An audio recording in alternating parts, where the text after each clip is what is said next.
Olá, meu irmão, minha irmã, seja muito bem-vindo a mais uma aula de Escola Dominical da Igreja Presbiteriana de Niterói.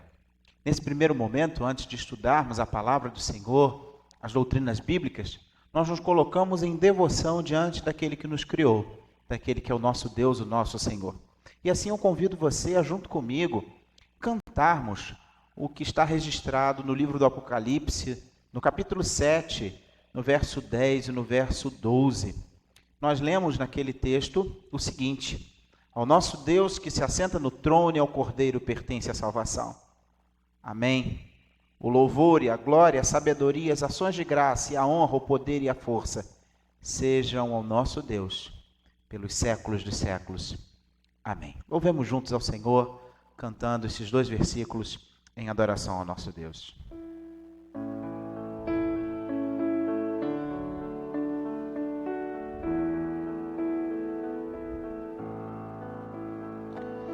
Ao nosso Deus que se assenta no trono e ao Cordeiro pertence a salvação. Ao nosso Deus que se assenta no trono e ao Cordeiro pertence a salvação. O louvor e a glória e a sabedoria e as ações de graças e a honra e o poder e a força sejam ao nosso Deus pelos séculos dos séculos. Amém. Ao nosso Deus que se assenta no trono e ao Cordeiro pertence a salvação, e o louvor e a glória e a sabedoria e as ações de graças e a honra e o poder e a força sejam ao nosso Deus pelos séculos dos séculos. Amém.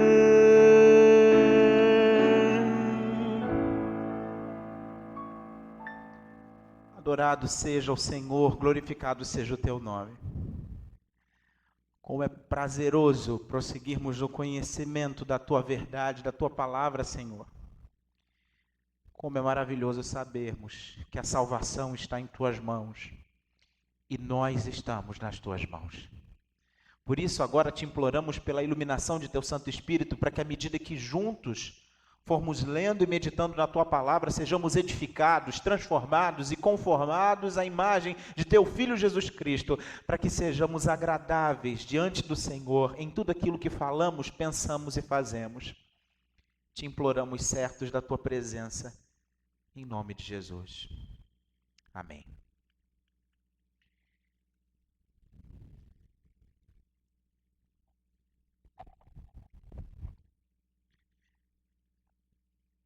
Meu irmão, minha irmã, nós, pela graça do Senhor, chegamos à nossa aula de número 8, em que nós damos continuidade aos estudos sobre a teologia reformada, esses estudos introdutórios. Na aula de número 1 a número 5, nós tratamos sobre o conhecimento de Deus e vimos como esse Deus se dá a conhecer por meio da sua revelação, a revelação geral e a revelação especial.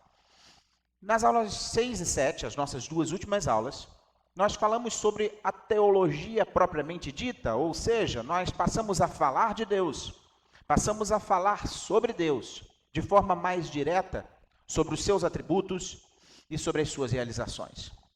Nós fizemos a seguinte pergunta que nos serviu de base como ponto de partida para os nossos estudos da teontologia, ou seja, da doutrina de Deus. Nós perguntamos sobre a existência de Deus. Deus existe? E nós vimos dois caminhos de resposta que foram propostos no decorrer da história. O primeiro caminho é o teísmo e o segundo caminho, o ateísmo. O teísmo, a crença na existência de um Deus ou vários deuses, e o ateísmo, a ausência de crença na existência de divindades.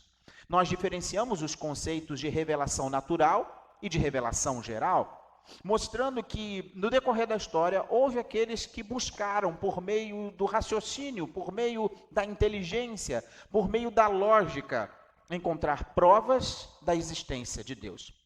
A isso nós damos o nome de teologia natural, que é diferente da revelação natural, da revelação geral. Revelação natural e revelação geral são termos que se assemelham, se refere à revelação de Deus no universo criado, através da sua providência no universo criado, Deus se revelando de forma geral, a um público geral. Mas a teologia natural, diferente da revelação natural, é a concepção de que o homem pode chegar ao conhecimento genuíno de Deus por via da razão, através dos seus próprios esforços. Nós vimos os diferentes argumentos racionais e chegamos à conclusão, à luz das Escrituras, de que o conhecimento de Deus só é possível graças à sua autorrevelação. Ou seja, Deus revelou-se a si e então o homem é capaz de conhecê-lo corretamente respondendo a essa sua autorrevelação. Portanto, sozinho, mesmo por seu raciocínio, o homem não pode chegar por si mesmo a um conhecimento correto de Deus. Mesmo a revelação natural, mesmo a chamada revelação geral, ela precisa do discernimento da revelação especial para que se possa conhecer adequadamente a Deus. Portanto, a chamada revelação geral imediata, que é a revelação de Deus na mente, no coração humano, através do senso de divindade, do senso de existência de um Deus e da semente de religião, da necessidade do homem de se relacionar com esse Deus, só podem ser corretamente compreendidos à luz da revelação especial. E mesmo assim é preciso compreender que o senso de divindade e a semente de religião fazem parte da revelação de Deus. Portanto, não é um esforço do homem em direção a Deus, mas é uma marca impressa no homem feita pelo próprio Deus. Assim nós começamos o nosso estudo sobre os atributos de Deus, sobre as características do ser de Deus, a partir da autorrevelação de Deus, registrada no livro do Êxodo, no capítulo 3, quando ele se manifestou a Moisés no meio de uma sarça. E ali ele se revelou pelo seu nome, Yahvé, traduzido em algumas das nossas Bíblias como Javé ou Jeová, e ainda em outras como o Eterno. Esse nome, o nome pactual, destaca a singularidade de Deus. Ele disse, eu sou o que sou. Significa que não existe outro Deus, não há nada que seja comparável a ele. E assim, na nossa última aula, nós tratamos a respeito da imanência de Deus, que diz respeito ao seu relacionamento com o mundo criado, especialmente com o ser humano e sua história, demonstrando que Deus está profundamente envolvido com a história humana. E esse Deus, ele age de forma ordinária, seja direta ou indiretamente, e até mesmo ele age de forma especial na vida dos seres humanos que criou, especialmente na vida daqueles com os quais ele tem uma relação pactual, aqueles a quem Jesus Cristo veio redimir. Falamos também, além da singularidade de Deus e além da imanência de Deus, a respeito da doutrina da transcendência de Deus, que nos fala que esse Deus está sentado nas alturas, no seu trono, sendo um Deus separado da sua criação, independente dela. E assim, nós concluímos a nossa aula passada, a aula de número 7, dando início ao estudo da chamada incompreensibilidade de Deus. Nenhum ser humano tem a habilidade de compreender a Deus exaustivamente. Nós somos criaturas finitas e Deus é um ser infinito. A doutrina da incompreensibilidade de Deus não significa, como nós vimos, que nós não podemos conhecer nada sobre Deus, mas significa que o nosso conhecimento sobre Deus ele é limitado, restringido pela nossa própria humanidade. A incompreensibilidade de Deus é derivada de certos textos da Escritura. E hoje nós voltamos a esse tema, nós voltamos a esse atributo de Deus. Já vimos na aula passada, então, a singularidade, a imanência, a transcendência de Deus. E começamos a falar da incompreensibilidade e hoje começamos agora a retomar esse assunto. Quando lemos, por exemplo, no primeiro livro dos Reis, eu peço a você que junto comigo, durante todo esse estudo, durante toda essa aula, acompanhe comigo nas Sagradas Escrituras, primeiro livro dos Reis, capítulo 8, versículo 27, nós lemos uma indicação quando nesse texto se fala a respeito de alguns dos seus atributos incomunicáveis, como imensidão e onipresença, nós vemos um pouquinho a respeito da verdade da sua incompreensibilidade. Primeiro livro dos Reis, quando Salomão ora a Deus, inspirado pelo Espírito Santo, assim ele afirma no versículo 28 do capítulo 27, versículo 27 do capítulo 8 do primeiro livro de Reis. Primeiro Reis 8, 27. Mas de fato, habitaria Deus na terra? Eis que os céus e até o céu dos céus não te podem conter, quanto menos esta casa que eu edifiquei. Então, naquele contexto de inauguração do templo dedicado ao Senhor, o templo de Jerusalém, o templo de Salomão, como ficou chamado, aquela obra arquitetônica, Salomão, ao orar ao Senhor, consagrando aquele templo, reconhece que Deus, ele é infinito, e por ser infinito, ele não pode se limitar às finitudes humanas, seja os nossos pensamentos, seja uma edificação em santuário. De forma explícita, nós lemos sobre a incompreensibilidade de Deus no livro de Jó, no capítulo 26. Se você abrir a sua Bíblia no livro de Jó, no capítulo 26, no versículo 14, você lerá o seguinte, Jó 26, verso 14. Eis que isto são apenas as orlas dos seus caminhos. Que leve sussurro temos ouvido dele. Que texto fantástico. Jó, afirmando a soberania de Deus, ele afirma, mas o trovão do seu poder, quem o entenderá? Tudo aquilo que Jó havia experimentado eram apenas as orlas dos caminhos de Deus. Que leve sussurro temos ouvido dele, mas o trovão do seu poder, quem o entenderá? Algumas importantes observações precisam ser feitas por cada um de nós quando estudamos sobre a incompreensibilidade de Deus, a respeito da incompreensibilidade de Deus. Primeiro, precisamos entender que Deus é incompreensível pela sua própria natureza, pelo fato de ser Deus, pelo que ele é. Jó capítulo 36, versículo 26, nos dá uma mostra disso. Jó capítulo 36, versículo 26, e assim nós lemos: eis que Deus é grande e não o podemos compreender. O número dos seus anos não se pode calcular. Eis que Deus é grande e nós não o podemos compreender. Não podemos compreender Deus pelo simples fato dele ser Deus. Deus também é incompreensível não somente pelo que ele é, mas pelo que ele faz. Quando você abre um pouquinho mais à frente, Jó capítulo 37, versículo 5, nós lemos o seguinte: com a sua voz troveja Deus maravilhosamente. Ele faz grandes coisas que nós não compreendemos. Interessante que dessas maravilhas que Deus realiza e são incompreensíveis, talvez da sua maior maravilha esteja o amor dele pelos seres humanos. Efésios capítulo 3, versículo 19, o apóstolo Paulo vai nos conduzir numa reflexão sobre essa incompreensibilidade do amor de Deus, que é uma ação. O amor não é meramente um sentimento, mas Deus amou o mundo de tal maneira que deu o seu Filho, o Filho unigênito, para que todo aquele que nele crê não pereça, mas tenha a vida eterna. Portanto, o apóstolo Paulo, na sua epístola aos Efésios, no capítulo 3, no versículo 19, afirma: e conhecer o amor de Cristo que excede todo o entendimento, para que sejais tomados de toda a plenitude de Deus. O amor de Deus, a ação dele em direção ao homem, é uma ação de fato incompreensível. A paz que Deus opera no coração do ser humano também é incompreensível. Se você virar um pouquinho mais as páginas de sua Bíblia, ou né, passar aí a tela do seu celular, você vai encontrar em Filipenses, capítulo 4, versículo 7, a menção: e a paz de Deus, que excede todo entendimento, guardará o vosso coração e a vossa mente em Cristo Jesus. Tanto o amor de Deus, a operação desse amor na vida do homem, quanto a paz que Deus opera na vida de seus filhos, são excedentes ao entendimento humano, né? Nós não conseguimos compreender. Portanto, Deus é incompreensível pelo que ele é, pelo fato de ser Deus, tanto quanto Deus é incompreensível pelo que ele faz.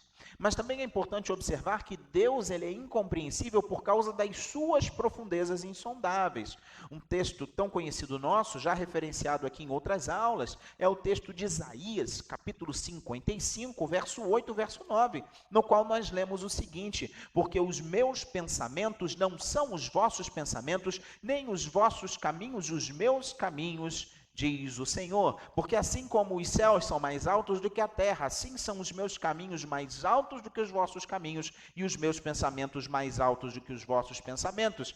Assim, Deus é incompreensível por causa das profundezas insondáveis dele mesmo, do seu pensamento, da sua inteligência, do seu conhecimento. E assim o apóstolo Paulo, fazendo coro ao profeta Isaías, ele vai afirmar o seguinte na Epístola aos Romanos, no capítulo 11, verso 33 e versículo 34, Paulo, extasiado diante da ação de Deus, diante de tudo aquilo que Deus realizou para salvar o homem por meio de Cristo Jesus, Paulo ele exclama numa doxologia, num hino de adoração ao Senhor: ó profundidade da riqueza, tanto da sabedoria como do conhecimento de Deus, como insondáveis são os seus juízos e quão inescrutáveis os seus caminhos. Quem, pois, conheceu a mente do Senhor, ou quem foi o seu conselheiro? Assim, Deus é incompreensível por causa de suas profundezas insondáveis, por causa do seu conhecimento, da sua mente, que não pode ser analisada, não pode ser perscrutada pelo homem. A sabedoria de Deus, inclusive, é apresentada de múltiplas formas. O apóstolo Paulo vai falar sobre isso em Efésios, capítulo 3, do versículo 9 ao versículo 11. Diz assim, Epístola de Paulo aos Efésios, capítulo 3, versículo 9 ao versículo 11. E manifestar qual seja a dispensação do mistério, desde os séculos oculta em Deus, que criou todas as coisas, para que pela igreja a multiforme sabedoria de Deus se torne conhecida agora dos principados e potestades nos lugares celestiais, segundo o eterno propósito que estabeleceu em Cristo Jesus, nosso Senhor. Essa sabedoria insondável de Deus, inescrutável de Deus, é apresentada de múltiplas formas. E é justamente por isso que ninguém pode esquadrinhar o conhecimento de Deus, tal como nos afirma Isaías capítulo 40, versículo 18, quando nós lemos: com quem me comparareis a Deus? Ou que coisa semelhante confrontareis com ele? Ninguém pode esquadrinhar o conhecimento de Deus, e assim nós vemos que ele é incompreensível, justamente porque é incomparável. Esse verso de Isaías assim nos afirma: com quem comparareis a Deus? Ou que coisa semelhante confrontareis com ele? Lá no versículo 25, o próprio Deus faz a seguinte pergunta: a quem, pois, me comparareis para que eu lhe seja igual, diz o santo. Exatamente por não haver nada que seja comparável a Deus, e nós vimos essa doutrina na última aula, a doutrina da singularidade de Deus, o fato dele ser incomparável, de nada que exista ser possível de se comparar a ele, nada se compara a Deus, não existe nenhuma correlação exata, precisa com o ser de Deus em todas as coisas existentes. É por isso que Deus ele é incompreensível. Em Isaías capítulo 44, nós lemos o seguinte, no verso 6 ao verso 8, Isaías capítulo 44, verso 6 ao verso 8, assim diz o Senhor, Rei de Israel, seu Redentor, o Senhor dos Exércitos: eu sou o primeiro e sou o último, e além de mim não há Deus. Quem há como eu feito predições desde que estabeleci o mais antigo povo, que o declare e o exponha perante mim, que esse anuncie as coisas futuras, as coisas que hão de vir. Não vos assombreis, nem temais. Acaso desde aquele tempo não vou-lo fiz ouvir? Não vou-lo anunciei? Vós sois as minhas testemunhas. Há outro Deus além de mim? Não há outra rocha que eu conheça. O mesmo livro do profeta Isaías, no capítulo 46, assim nos mostra no versículo 5: a quem me comparareis para que eu lhe seja igual? E que coisa semelhante confrontareis comigo? Deus é incompreensível pelo que Ele é, Deus é incompreensível pelo que Ele faz, Deus é incompreensível por causa das profundezas insondáveis de seu próprio ser. Deus é incompreensível porque é incomparável, e Deus também é incompreensível porque Ele está além dos limites espaciais e temporais aos quais eu e você estamos sujeitos. Isaías capítulo 40, versículo 12, assim nos diz: quem na concha de sua mão mediu as águas e tomou a medida dos céus a palmos? Quem recolheu na terça parte de um éfa o pó da terra e pesou os montes em romana e os outeiros em balança de precisão? O nosso Deus, Ele está além dos limites espaciais e temporais aos quais eu e você estamos sujeitos. Deus é incomparável por estar além desses limites, tanto quanto Ele é incompreensível, porque Ele é o único Deus. Não existe outro Deus, a não ser o Deus revelado nas Escrituras Sagradas, o Deus de Israel, o Deus de Cristo Jesus, o Deus que se revela ao seu povo, o povo do pacto, o povo da aliança. Assim, Êxodo capítulo 20, verso 2 e o verso 3, nos dão a indicação dessa verdade tão importante. Livro do Êxodo, capítulo 20, versículo 2 e versículo 3, assim nos dizem a palavra do Senhor: eu sou o Senhor teu Deus, que te tirei da terra do Egito, da casa da servidão. Não terás outros deuses diante de mim. O livro do Deuteronômio, no capítulo 4, lá no versículo 35 e no versículo 39, também nos dão mostra dessa verdade. Livro do Deuteronômio, capítulo 4, versículo 35, assim nos afirma: a ti te foi mostrado para que soubesses que o Senhor é Deus, nenhum outro há senão Ele. No versículo 39 nós lemos: por isso hoje saberás e refletirás no teu coração que só o Senhor é Deus, em cima no céu e embaixo na terra, nenhum outro há. Primeiro livro de Samuel, capítulo 2, versículo 2. Primeiro livro de Samuel, capítulo 2, versículo 2. Assim nós lemos nesse livro que nos narra inicialmente a história de Ana e ela buscando a bênção de Deus sobre sua vida, pedindo um filho. E após nascer Samuel, assim ela canta ao Senhor e no versículo 2 ela diz: não há santo como o Senhor, porque não há outro além de ti, e rocha não há nenhuma como o nosso Deus. O livro do profeta Isaías, no capítulo 44, no versículo 8, repetimos essa referência. Isaías capítulo 44, versículo 8, nos fala de forma tão inequívoca: há outro Deus além de mim? Não há outra rocha que eu conheça. Deus é incompreensível porque Ele é o único Deus. Mas Deus também é incompreensível porque Ele é inominável.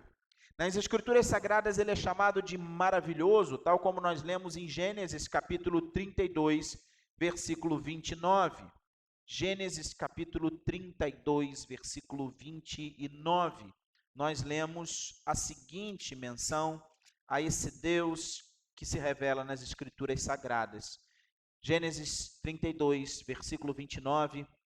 Tornou Jacó, digo, rogo-te, como te chamas? Respondeu ele, por que perguntas pelo meu nome? E o abençoou ali. De forma muito interessante, Jacó, na sua luta com Deus, pergunta pelo seu nome.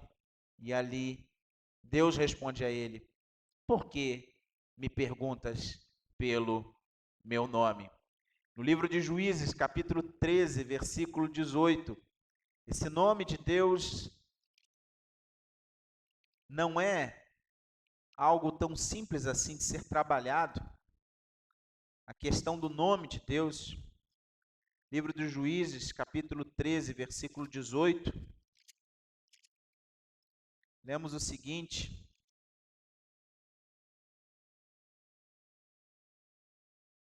quando lemos a respeito da história do nascimento de Sansão, Manoá pergunta: qual é o teu nome para que, quando se cumprir a tua palavra, te honremos? Está no versículo 17.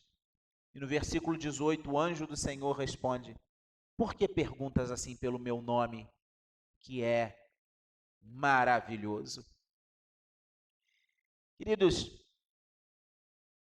o nome, tal como Moisés ouve da parte de Deus, no livro do Êxodo, no capítulo 3, é, sem sombra de dúvida, um nome maravilhoso, eu sou. E todas as vezes em que os patriarcas e agora os juízes perguntam: qual é o teu nome? A resposta é: por que perguntas pelo meu nome? De certa forma, nós precisamos entender que a mente humana só pode ter um vislumbre da glória de Deus. Só pode ver parcialmente a maravilha de Deus. De certa forma, o nome pelo qual Deus se revelou a Moisés, em Êxodo, dá essa ideia. Moisés pergunta: em nome de quem eu vou? E o nosso Deus responde: eu sou. Eu sou o que sou. Em outras palavras, ele é o eterno, o que era, o que é e o que há de vir. De certa forma, Deus não dá propriamente um nome, mas uma indicação temporal de eternidade. Isso para mostrar o quanto ele é maravilhoso e incompreensível. No mundo em que foi escrito o Antigo Testamento, nomear era exercer poder sobre. De certa forma, havia a compreensão de que, por meio da invocação do nome de um Deus, você poderia controlar esse Deus, dirigir esse Deus, e por meio dos seus sacrifícios, você seria capaz de fazer com que a divindade atendesse ao seu pedido e fizesse a sua vontade. É por isso que no cristianismo, quando falamos que invocamos o nome de Deus, nós não estamos invocando a ação de Deus no sentido de tentar controlá-lo. O culto que prestamos a Deus não é uma tentativa de exercer domínio sobre Deus ou tentar fazer com que Ele realize a nossa vontade. Mas quando invocamos o nome de Deus, estamos apenas reconhecendo o seu poder, a sua majestade, a sua maravilha, a sua glória, o seu poder, a sua incompreensibilidade. Veja que o nome de Deus revelado a Moisés, o Yahvé, o eu sou, é sempre usado com uma descrição, com um descritivo. Ele é o Senhor dos exércitos, Ele é o Senhor que proverá, Ele é o Senhor que é o pastor, Ele é o Senhor que é a minha bandeira. Porque cada uma dessas formas de chamar a Deus indicam uma parte do que Ele é, mas não a totalidade de quem Ele é. Nós temos um conhecimento parcial do ser e dos atributos de Deus, apenas o que Ele nos revelou. Deus é incompreensível porque Ele é inominável, no sentido que estudamos aqui, já que naquele período, naquele momento, naquela época, naquele tempo, culturalmente nomear significava exercer algum poder sobre aquele que era nomeado. Deus então é incompreensível também porque é inacessível. Se você abrir a sua Bíblia na primeira epístola de Paulo a Timóteo, no capítulo 6, no versículo 16, você lerá o seguinte a respeito de nosso Deus. Primeira epístola de Timóteo, capítulo 6, versículo 16. Olha só o que nós lemos na palavra do Senhor a respeito de Deus. O único que possui imortalidade, que habita em luz inacessível, a quem homem algum jamais viu, nem é capaz de ver. O único que possui imortalidade, que habita em luz inacessível, a quem homem algum jamais viu, nem é capaz de ver. A Ele, honra e poder eterno. Amém. Deus é incompreensível, então, por ser inacessível. Qualquer coisa que nós venhamos a saber sobre Deus será sempre de forma mediata, ou seja, há necessidade de uma mediação. E isso acontece por meio do mediador, do Messias, do Cristo, do Deus encarnado, Jesus Cristo nosso Senhor. O contato com essa luz vai ser sempre através da lâmpada, que é Jesus. E aí você pode se perguntar, mas no Antigo Testamento Jesus ainda não tinha vindo. De fato, mas tudo o que é registrado no Antigo Testamento com relação a Deus aponta para Cristo Jesus, aponta para o Messias, aponta para a plenitude da revelação de Deus. Assim, Apocalipse capítulo 21, versículo 23, vai nos falar um pouquinho a respeito dessa verdade. Apocalipse capítulo 21, versículo 23. A cidade não precisa nem de sol nem de lua para lhe darem claridade, pois a glória de Deus a iluminou, e o Cordeiro é a sua lâmpada. Portanto, no último dia, quando finalmente estaremos eternamente com o Senhor, é por meio do Cordeiro, do Verbo encarnado, que estaremos eternamente com Deus. Ninguém conhece a Deus, ninguém, além do que Cristo revelou a respeito de Deus. João capítulo 1, verso 18, Evangelho de João, capítulo 1, verso 18, diz o seguinte: ninguém jamais viu a Deus. O Deus unigênito que está no seio do Pai é quem o revelou. O mesmo Evangelho de João, no capítulo 6, no versículo 46, assim nos afirma: não que alguém tenha visto o Pai, salvo aquele que vem de Deus. Este o tem visto. Diante da incompreensibilidade de Deus, nós precisamos reconhecer o seguinte: para a tradição cristã, Deus, de fato, é o incompreensível. Deus é o insondável. Mas, por outro lado, ele pode ser conhecido.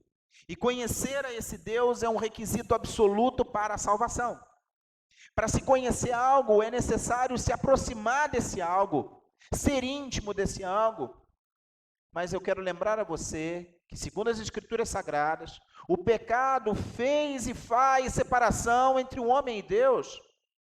Mas o fato é que, segundo lemos, esse Deus, ele quis vir ao nosso encontro e restabelecer a possibilidade de conhecê-lo. E é por isso que a nós cabe buscar o verdadeiro arrependimento como a chave que abre a possibilidade de se conhecer a Deus, porque é nos arrependendo diante desse Senhor e reconhecendo Ele como o único Deus, por meio de Jesus, que nós somos capazes de então ter conhecimento desse Deus, nos achegando a Jesus e dele recebendo a justificação, dele recebendo o perdão, e assim em Jesus, por meio de tudo que o Antigo e o Novo Testamento falam a respeito de Jesus, nós então conhecemos a Deus.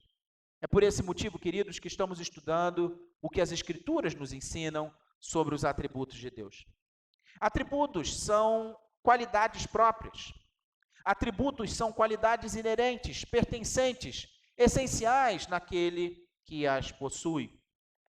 Para facilitar o nosso estudo, nós podemos diferenciar os atributos de Deus em duas categorias.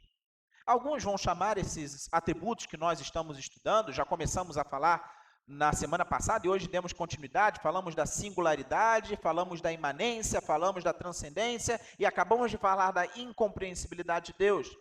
Esses atributos, e há muitos outros, e nós vamos dar continuidade nesse estudo e nas próximas aulas, eles são geralmente divididos em atributos absolutos e imanentes. Outros chamam esses atributos de metafísicos e imanentes. E a divisão que nós vamos aqui colocar é que eles são incomunicáveis e comunicáveis. E aí você pode falar, mais uma vez, termos técnicos, teológicos. Não, isso é apenas para ajudar a gente na nossa distinção, na nossa compreensão. O que são os atributos ditos absolutos, ditos metafísicos, ditos incomunicáveis? Essa é a melhor palavra. Então, o que são os atributos incomunicáveis? São chamados dessa forma porque eles não podem ser atribuídos a outras criaturas. Os atributos incomunicáveis de Deus são aqueles que somente Deus possui. São aqueles que fazem parte da essência de Deus nele mesmo. Enquanto os atributos comunicáveis, eles podem existir de forma ainda que limitada nas criaturas de Deus. Em outras palavras, os atributos incomunicáveis de Deus são aquelas virtudes, são aquelas propriedades, são aquelas excelências que demonstram que tudo o que existe em Deus existe de uma forma absolutamente divina. E por isso, esses atributos, essas propriedades não podem ser compartilhadas, não podem ser comunicadas completamente aos seres humanos, aos seres criados. Os atributos comunicáveis, por sua vez, que são tão numerosos que nós seremos incapazes aqui de falar de todos eles e descrever todos eles, os atributos comunicáveis, eles são, de certa forma, melhor compreendidos porque existem deles em certa parcela, de certa forma, em cada um de nós.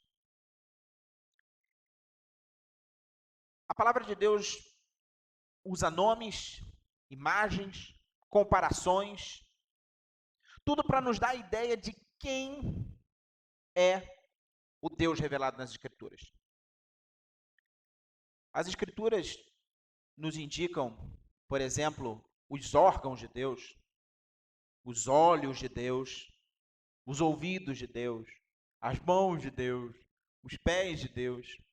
E assim vai se transferindo características humanas, tais como emoções, paixões, decisões, para que numa linguagem de acomodação, e Deus ao se revelar, ele permite que o ser humano registre dessa forma, para se acomodar à nossa necessidade de compreensão. E assim, nós temos menções a ofícios, vocações, que são encontradas nos seres humanos. Deus, então, é chamado de rei, legislador, juiz, guerreiro, herói, marido, pastor, é chamado de homem, é chamado de pai. E a Escritura vai usar tudo isso de modo orgânico, de forma inorgânica também, para fazer com que Deus seja real para nós. E aí ele é comparado a um leão, a uma águia, ao sol, ao fogo, à fonte, ao escudo, e assim por diante. E assim essas expressões, elas são usadas para nos ajudar a compreender a respeito de Deus. E nos dá uma profunda impressão da autossuficiência do ser de Deus.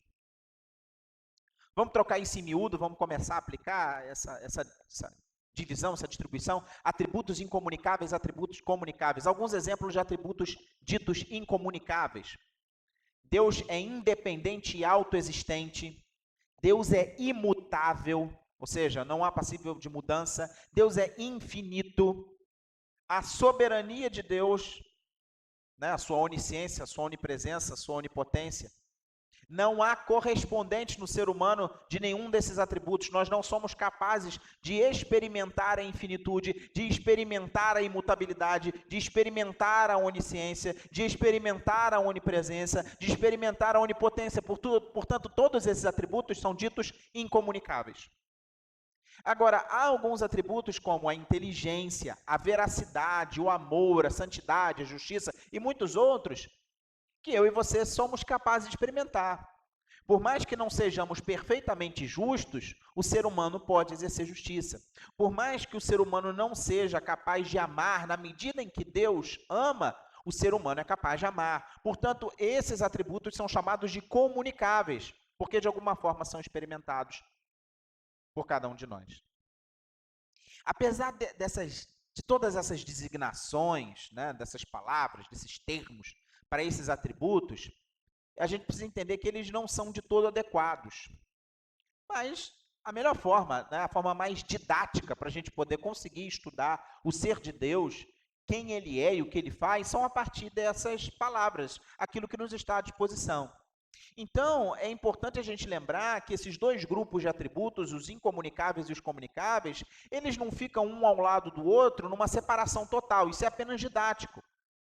A força da distinção não pode ser perdida no sentido de que eu e você, para podermos entender, nós vamos perceber que Deus é essencialmente diferente de nós e, portanto, ele tem atributos que são incomunicáveis. Ao mesmo tempo, como fomos criados à imagem e semelhança de Deus, nós temos um pouco daquilo que Deus né, enquanto ser, colocados em nós como o amor, a bondade, a justiça, a santidade. É verdade que o conhecimento de Deus, sua sabedoria, sua bondade, sua justiça e outros atributos possuem certas características em comum com aquelas que existem em nós também, mas ao mesmo tempo eu e você precisamos entender que elas são peculiares a Deus. De uma forma independente, de uma forma imutável, de uma forma eterna, onipresente e simples. o amor que eu e você somos capazes de ter é extremamente complexo, enquanto o amor de Deus é puro, é simples, é objetivo, é completo. Nós, como seres humanos, podemos fazer distinção entre o ser e os atributos das pessoas. Um ser humano pode perder o seu braço, sua perna, pode cair num estado de sono, de doença, perder a consciência, sem deixar de ser humano. Mas em Deus, não há como distinguir o ser de Deus dos seus atributos. Os atributos de Deus coincidem com o ser de Deus. Todo atributo de Deus é ser de Deus. Deus é sabedoria, Deus é verdade, Ele é santidade, Ele é justiça, Ele é misericórdia. Portanto, Ele também é a fonte de todos os atributos do homem.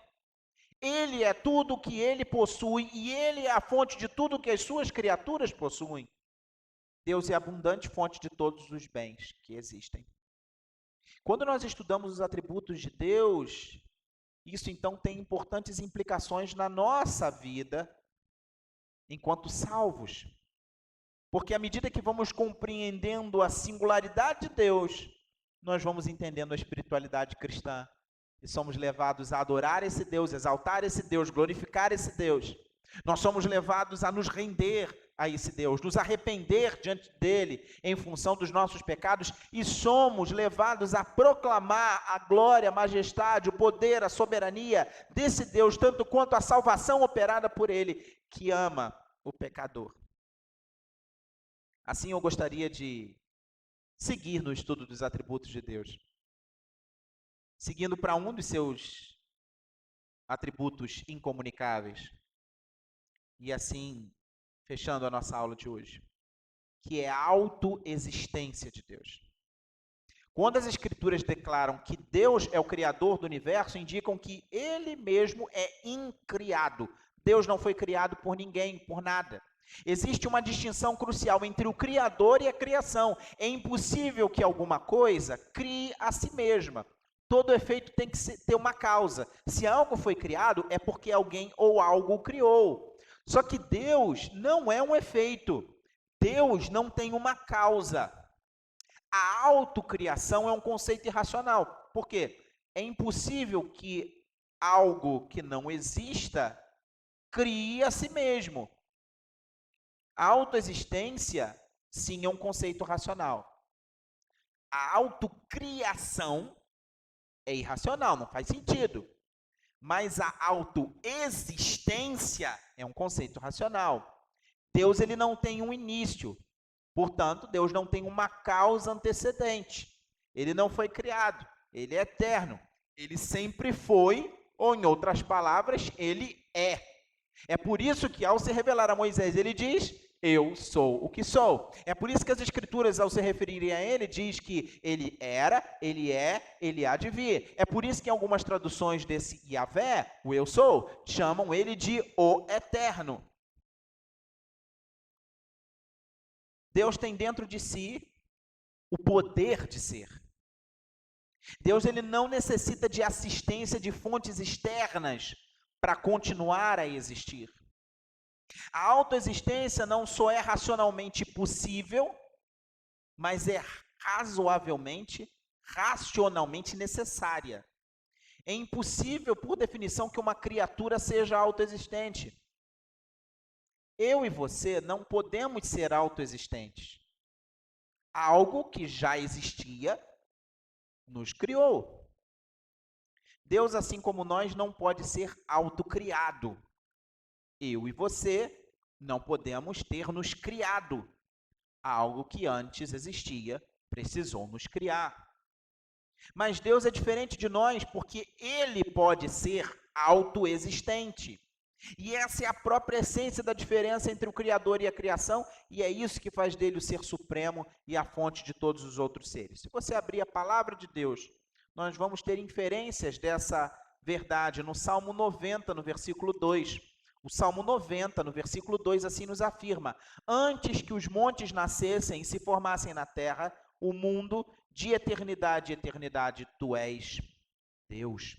No Evangelho de João, no capítulo 1, quando nós lemos a respeito da encarnação do Verbo, nós lemos lá no Evangelho de João, no capítulo 1, do versículo 1 ao verso 5, o seguinte: João 1 a 5. No princípio era o Verbo estava com Deus, e o Verbo era Deus. Ele estava no princípio com Deus. Todas as coisas foram feitas por intermédio dele, e sem ele nada do que foi feito se fez. A vida estava nele, e a vida era a luz dos homens.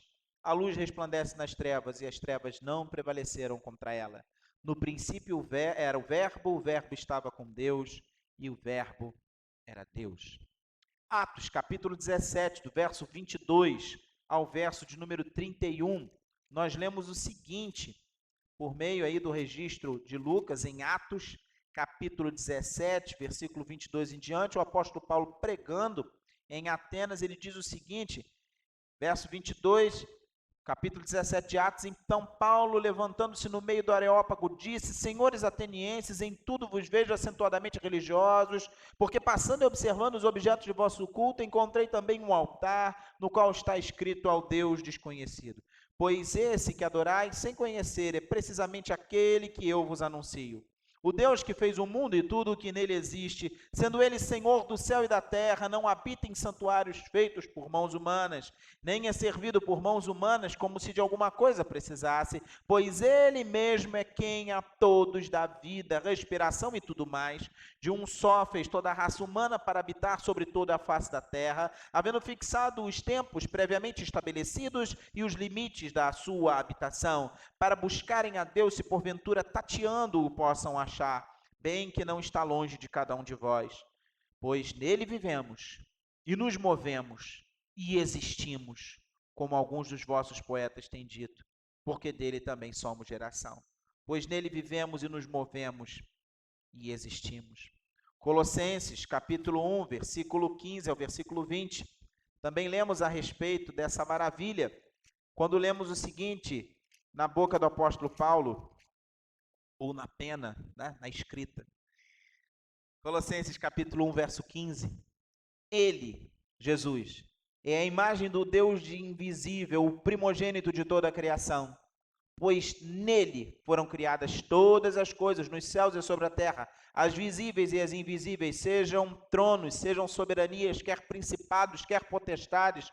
Tudo foi criado por meio dele e para ele. Ele é antes de todas as coisas, nele tudo subsiste. Ele é a cabeça do corpo da igreja. Ele é o princípio, o primogênito de entre os mortos, para em todas as coisas ter a primazia, porque aprove a Deus que nele residisse toda a plenitude, e que, havendo feito a paz pelo sangue da cruz, por meio dele, reconciliasse consigo mesmo todas as coisas, quer sobre a terra, quer nos céus. Apocalipse capítulo 1, versículo 8, assim também nos afirmam.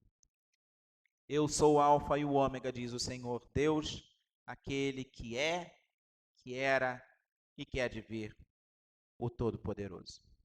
Essa autoexistência de Deus é também chamada de independência de Deus. Deus é um ser que existe necessariamente, ou seja, ele nunca veio à existência pela vontade própria de alguém. Ele existe por si mesmo e sempre foi da maneira como ele é. Ele não necessita de nada, ele não precisa de ninguém além dele mesmo. A natureza de Deus exige que ele seja autoexistente, porque todas as outras coisas vieram a existir pela vontade dele. Mesmo no livro do Apocalipse, no capítulo 4, no versículo 11, assim vai nos dizer, no momento de doxologia aqui descrito, tu és digno, Senhor e Deus nosso, de receber a glória, a honra e o poder, porque todas as coisas tu criaste, sim, por causa da tua vontade vieram a existir e foram criadas. É importante nós tecermos algumas considerações sobre a independência de Deus. Deus ele é independente na sua existência. A Escritura indica a independência e a autoexistência de Deus, pelo menos em duas ocasiões. Lá no livro do Êxodo, no capítulo 3, versículo 3 ao versículo 15, como é que Deus se revela a Moisés? Eu sou o que sou.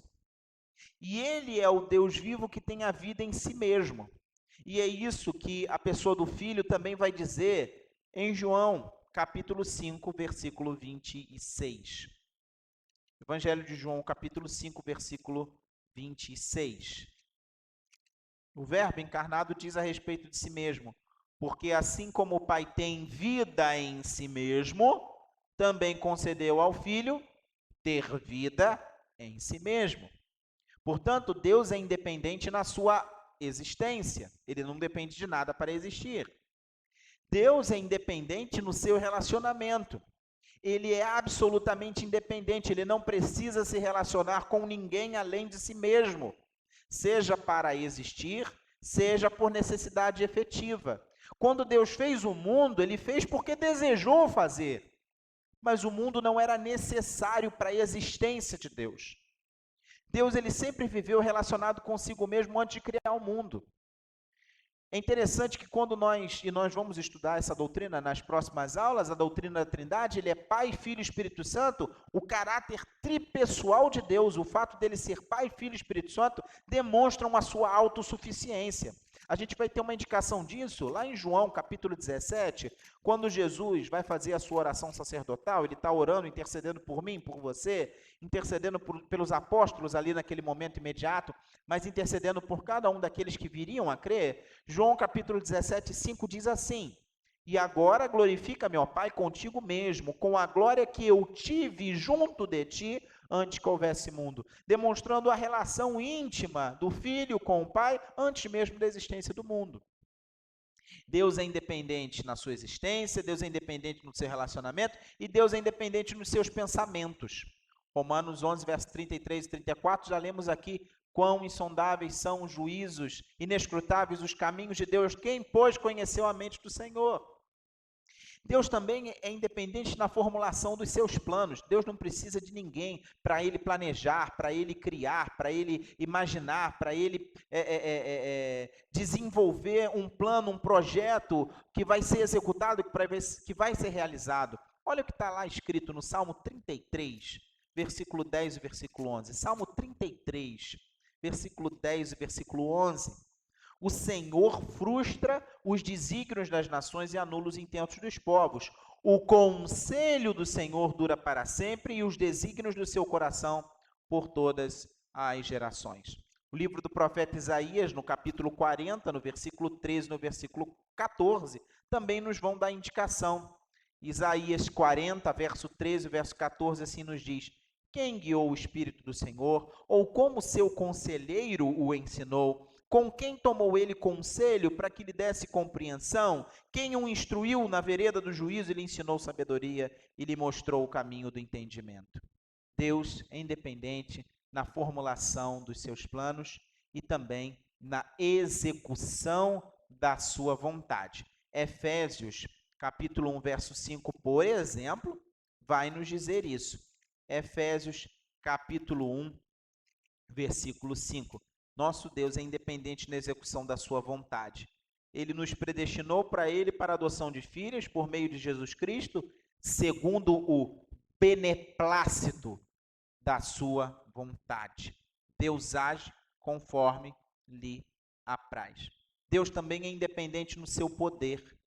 A execução da sua vontade requer um poder e um domínio absolutos. Deus, quando realiza, ele não depende de nada que conceda poder ou autorização a ele para agir. É o que nós lemos, por exemplo, no Salmo 115, versículo 3, que diz assim, Salmo 115, verso 3, no céu está o nosso Deus e tudo faz como lhe agrada. Isaías, capítulo 41, versículo 4, também nos mostra esse caráter de Deus, de ser independente no seu poder. Isaías 41, verso 4. Quem fez e executou tudo isso? Aquele que desde o princípio tem chamado as gerações existências. Eu, o Senhor, o primeiro, e com os últimos, eu mesmo. Queridos, eu quero concluir esse nosso estudo de hoje dizendo que diante de tão maravilhosos atributos, de propriedades tão grandiosas desse Deus, tal como nós lemos nas Escrituras. Para nós podermos continuar a falar sobre Deus, a falar de Deus, nós precisamos reconhecer 5 coisas fundamentais. 5 convicções básicas que precisam fundamentar o nosso estudo, todas as vezes que nós nos deparamos com tamanhos atributos. Primeiro é que Deus falou aos homens, e a Bíblia é a sua palavra, e ela nos foi dada a fim de nós nos tornarmos sábios para a salvação. Tudo isso que estamos estudando, sem aplicabilidade, sem aplicação, será mero conhecimento técnico, frio e vazio. Deus, ele falou aos homens. Ele quer que nós nos tornemos sábios para a salvação. Quando nós nos deparamos diante da grandeza de Deus, a nossa resposta é reconhecer a nossa fraqueza, a nossa limitação. Se Deus é independente, nós somos totalmente dependentes dele. Deus, ele é Senhor e Rei deste mundo, e essa é a minha segunda colocação. Ele governa todas as coisas para a sua glória. Pense nisso, tenha isso no seu coração, a sua convicção. E ele mostra a perfeição em tudo o que faz, a fim de que os homens e os anjos possam louvá-lo e adorá-lo. Assim, meu querido, tudo que nós temos estudado muda completamente a nossa visão a respeito do louvor e da adoração de Deus. Porque não importa quais sejam as circunstâncias da minha e da sua vida, Deus merece ser louvado. Ele quer e deve ser adorado. E é meu e seu dever fazermos isso. Terceiro lugar, a terceira convicção que eu compartilho com você é que Deus, ele é Salvador. Um Salvador ativo em amor, um amor soberano, mediante o Senhor Jesus Cristo, que veio para salvar os crentes da culpa e do poder do pecado. E ele nos adota como filhos, e assim ele nos abençoa. Portanto, esse Deus que é incompreensível, que é completamente independente, ainda que não precisasse de nós, ele se fez como um de nós, em Cristo Jesus, se tornando Deus conosco, Emanuel, para que eu e você fôssemos reconciliados com ele e nele fôssemos abençoados. Ele quer se relacionar comigo e com você. Portanto, que nós nos coloquemos em santificação, buscando nos parecer cada vez mais com o Senhor Jesus, para agradar ao nosso Deus e Pai. O nosso Deus, ele é triuno. Há em Deus 3 pessoas, o Pai, o Filho e o Espírito Santo, e a obra da salvação é operada pelos 3 ao mesmo tempo. O Pai propõe a redenção, o Filho assegura a redenção e o Espírito aplica a redenção. Creia em Deus Pai, Filho e Espírito Santo, o único Deus que era, que é e que há de vir. E por fim, piedade significa responder à revelação de Deus, à autorrevelação de Deus, com confiança. Portanto, confie no Senhor, descanse no Senhor, repouse no Senhor, que é autoexistente, que é singular, inigualável, que é independente, que é transcendente e imanente. Obedeça a esse Deus, leia as Escrituras e grave os seus mandamentos e obedeça aos seus mandamentos. Tenha fé no seu coração, se coloque em adoração, viva uma vida de oração, pois Ele nos ouve. Viva uma vida de louvor, de submissão e de serviço, porque esse Deus nos resgatou para nós servirmos uns aos outros em amor e amarmos uns aos outros como Ele nos amou. A nossa vida deve ser enxergada, lida à luz da palavra de Deus. Isso, meus queridos, e nada mais, é a verdadeira religião proposta pelo nosso Senhor. Que Deus muito abençoe a minha e a sua vida por meio desses estudos. E que na próxima aula possamos dar continuidade ao estudo dos atributos de Deus. Eu quero concluir esse nosso estudo de hoje cantando em adoração ao Senhor. Como tenho dito já desde as últimas aulas, é impossível lermos, estudarmos sobre esse Deus e não nos colocarmos em adoração a Ele. Por isso eu convido você a abrir a sua Bíblia em Romanos capítulo 11, verso 33.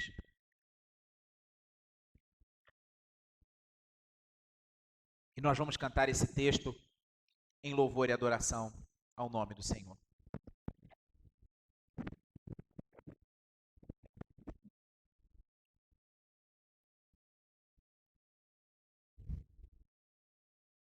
Romanos capítulo 11, verso 33. Vamos cantar juntos.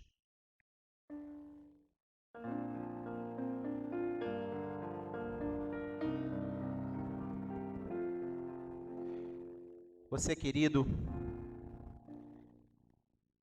que está nos assistindo, nós queremos lembrar que a Igreja Presbiteriana de Niterói, mesmo em meio a essa pandemia, não cessou suas atividades.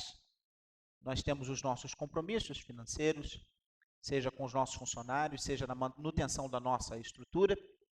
Temos tido uma equipe para transmitir os nossos cultos, os nossos trabalhos, os nossos estudos, bem como a internet que usamos para estar na casa dos irmãos, os trabalhos de assistência da Junta Diaconal. A Igreja Presbiteriana de Niterói continuou o seu ministério mesmo em meio à pandemia.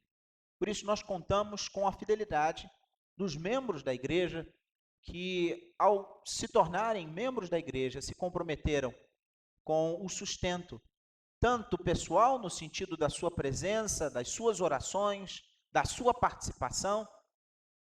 participação hoje limitada, de forma remota, em função da pandemia, e também a contribuição ao sustento financeiro. Você que não é membro da igreja não se sinta constrangido com esse nosso momento de consagração de dízimos e ofertas. Mas se desejar participar, também é convidá-lo a fazer com liberalidade naquilo que Deus colocar no seu coração. Mas é um privilégio e uma alegria dos membros da igreja, daqueles que, salvos em Cristo Jesus, têm sido uma comunidade de fé que tem exercido o seu ministério diante de Deus e do mundo. Louvemos ao Senhor com o cântico desse texto, Romanos capítulo 11, verso 33 a 36.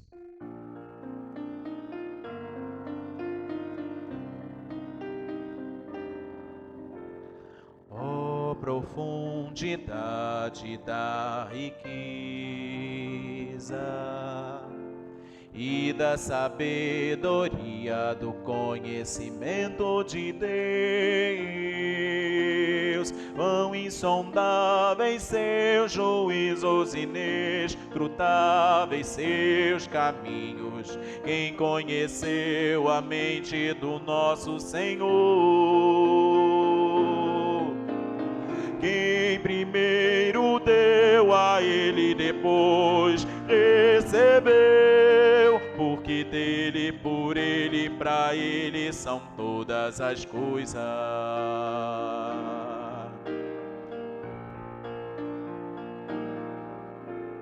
Ó profundidade da riqueza e da sabedoria do conhecimento de Deus, quão insondáveis seus juízos, inescrutáveis seus caminhos. Quem conheceu a mente do nosso Senhor? Quem primeiro deu a ele, depois recebeu, porque dele, por ele, para ele são todas as coisas.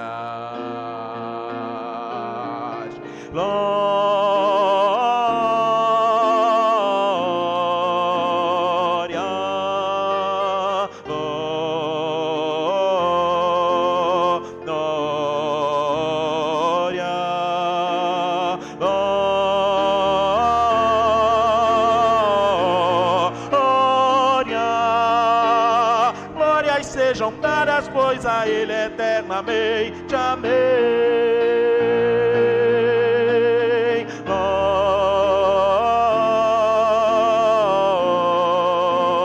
Glória, glória,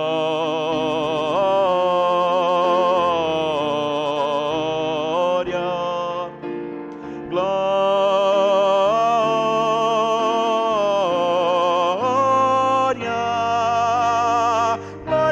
sejam dadas, pois a Ele eternamente. Amém.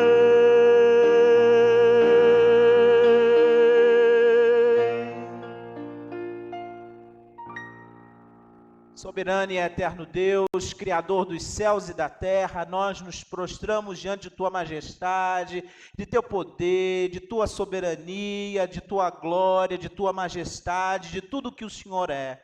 Te adoramos, Senhor, na beleza de Tua santidade, porque a Tua palavra nos mostra o quão maravilhoso, o quão grandioso, o quão perfeito, o quão justo, o quão santo o Senhor é.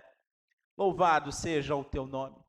Que tenhamos o privilégio e a alegria de crescer no conhecimento e na graça do Senhor.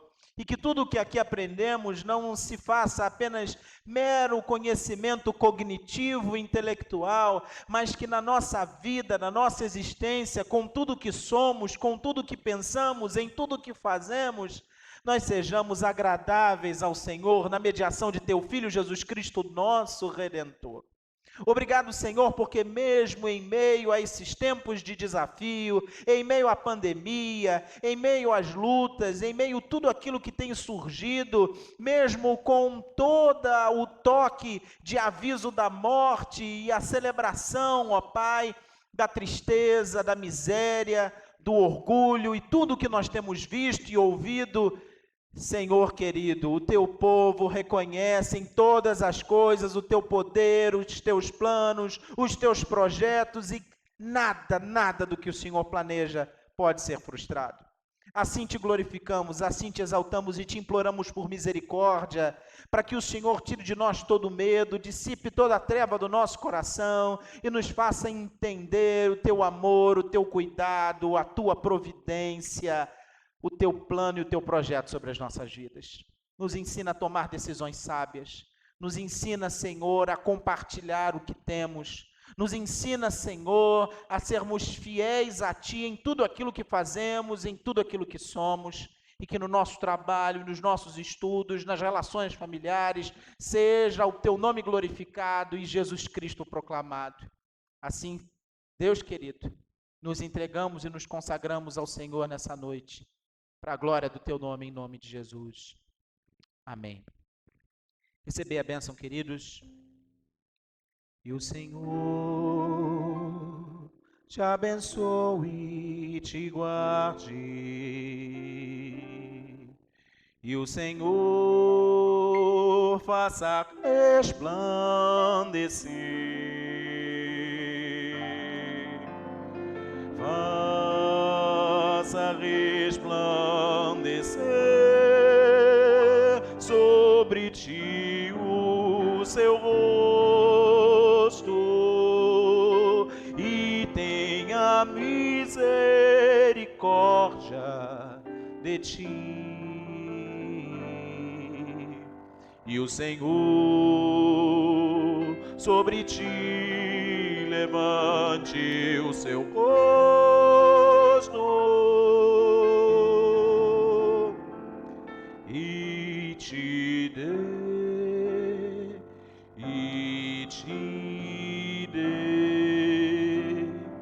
a paz.